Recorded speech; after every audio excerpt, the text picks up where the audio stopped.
Revive us again. We just recently had our men's and ladies retreats over the weekend, and to me that's kind of what that is. That is a time that we get to spend time with our fellow Christians, and it acts to me like a revival. It is revives our spirit.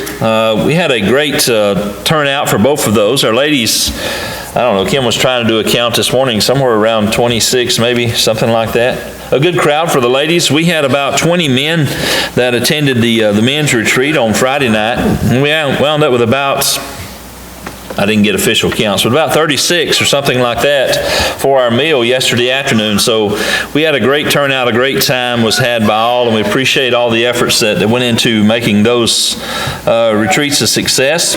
If you did not participate, then you missed out on some very good fellowship and some good time together. So make sure that you make your plans to attend those things in the future.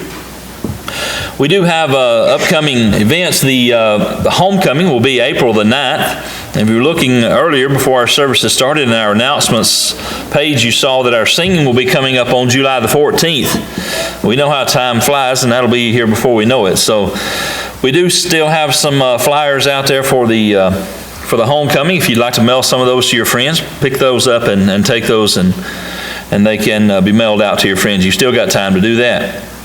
We want to remember all of these you see behind me on our prayer list.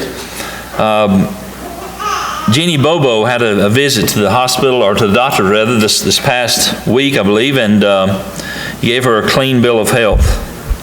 So thanks for all the prayers for Jeannie, and this is very inspirational to all of us. So we're thankful and continue to remember her. We will remove her from the prayer list. She's been there for quite some time.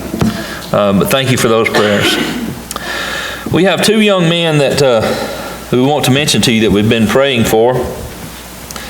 Braxton Townsell and Mason Berry. Braxton Townsell had his first treatment this past week. He has bone cancer, and he had his first treatment at St. Jude's this past week. Like most people, he had some ill effects from the chemotherapy.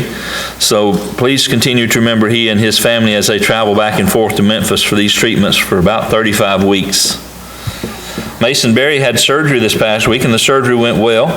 Now tell me again what his issue is. He had an aortic problem. A problem with an aortic. It turned out that one of his coronary arteries was completely blocked, and the other one was almost, and the doctor said he could have died at any moment. So they got there at exactly the right time, and the surgery went well. So appreciate your continued prayers for these two young men. Mason is about 17, Braxton about 13. So Braxton is a friend of Garris and attends the school at Sylvania, and Mason also from that area as well. So please continue to remember these two boys. Margaret had some health problems. She's able to be back with us today, and she's making progress. It's slow, but we can continue to remember her in your prayers.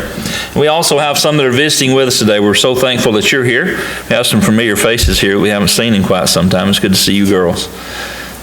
And Jax, of course. Good to see all of you guys. Thank you for being here. If there's anything we left out, let us know. We'll get that announced for you. Thanks.